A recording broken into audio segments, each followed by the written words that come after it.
Assalomu alaykum. Men tayyorlagan chizkeklarning orasida eng mazalisi shu bo'ladi. Ayniqsa tvorog yaxshi ko'rmaydigan bolajonlarga bir bor tayyorlab bersangiz, qayta-qayta tayyorlaydigan chizkek retseptingizga aylanadi. Videoni kuzatishda davom etamiz, birgalikda tayyorlaymiz. Xamirimiz pesочный xamir bo'ladi. Idishga 300 gramm unni elab olib, ichiga 1 choy qoshiq razrıhritil solib aralashtirib olamiz. Xona haroratida yumshagan 230 gramm saryog' yoki margarinni unni ichiga solib, yaxshilab aralashtirib, kukun holiga keltirib olamiz.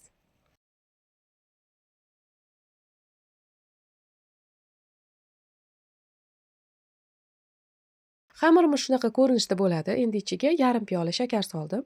50 gramm shakar, 2 dona tuxumni solib, aralashtirib, xamir holiga keltirib olamiz. Qo'lga yopishmaydigan xamir bo'ladi.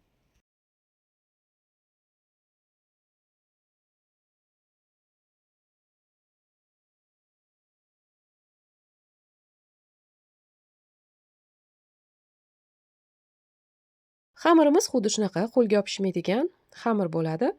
Agar unni kamlik qilsa, yana kamroq un solib, xuddi shunaqa ko'rinishga keltirib olamiz. Endi qolip ichiga yoyishni boshlaymiz. Xamirni tindirish shart emas. Mandagi qolip diametri 22 santimetr. Tegi yopiq qolipingiz bo'lsa agar, undan foydalanishingiz ham bo'ladi. Meniki tegi ochiq. Tegini folga bilan qoplab olishingizga bo'ladi. Hamma duxovkalar har xil bo'ladi. Tegi kuymasligi uchun qolipingiz tegini folga bilan o'rab oling. Videoda ko'rganingizdek, xamirni qolip chetiga balandroq qilib 5-6 santimetr ko'tarib yoyib olamiz. Nachinkasini tayyorlaymiz. 700 gramm tvorojniy sirni ichiga 250 gramm shakar soldim. 3 dona tuxum.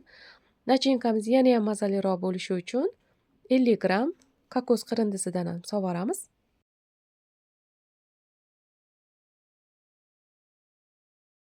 Bir choy qoshiq vanilin hamda 200 ml muzdek slivkidan solib, venchik yordamida hamma mahsulotlarni bir martada aralashtirib olamiz.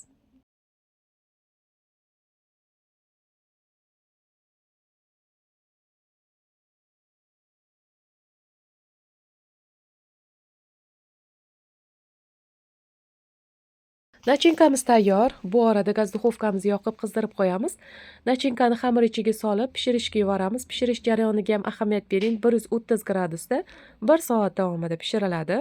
Pishganidan keyin olovni o'chirib, duxovkani ichida 10 minut qoldiriladi. Keyin duxovkadan olib, xona haroratida sovutib, xolodilnikka solamiz. Xolodilnik ichida kamida 4-5 soat turishi kerak. Chunki chizkeykimizni ichlari yumshoq bo'ladi, suvliroq bo'ladi. Shular yaxshi sovib qotib xolodilnikka qo'yamiz. Chizkeykni birdaniga duxovkadan olib kesishimizga bo'lmaydi, chunki ichlari yaxshi qotmagan bo'ladi. Shuning uchun kamida 4-5 soat aytganimdek xolodilnikda qoldirasiz. Ertasi kuni, mana ertalab ustilarini bezatdim. 100 gramm shokoladni ichiga 50 gramm slivki yoki qaymoq solib, mikrovolnovkada eritib, chizkeykni bezatib olamiz.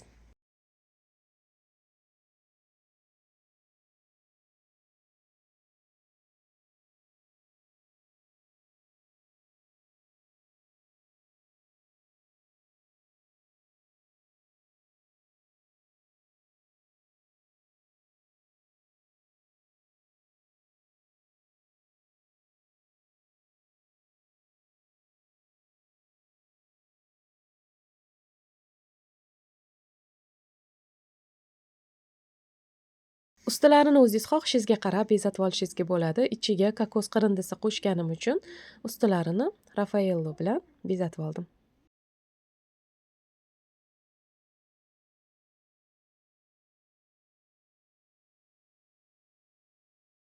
Xamirlari og'izda erib ketadigan pesочный xamir, nachinkasi muzqaymoq mazasini beruvchi chizkeyk bo'ladi.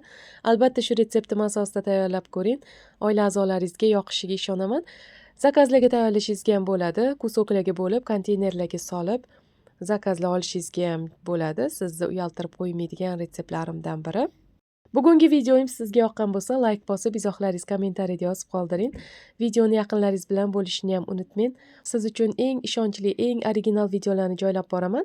Telegram kanalimga ham ulaning. Silkasini shu videoni oxirida opisaniyada yozib qoldiraman. E'tiboringiz uchun rahmat. Keyingi videolarda g'oyibona ko'rishguncha sog' omon bo'ling.